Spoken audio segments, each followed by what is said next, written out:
I have this board I would like to repair. It's a repair with epoxy. I don't know, does it mean I can just pour epoxy over it? I never repair a board, but actually this is made by Steve. The problem is that I guess they left it in the sun, and it's this top layer, I don't know if it's the hot top, like you call it, is peeling off.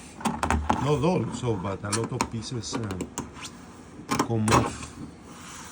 So what will be, guys, your advice?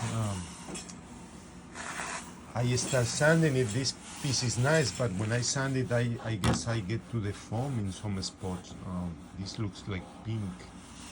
So I was gonna use sand it and pour a hot epoxy. You see how all the pieces come up?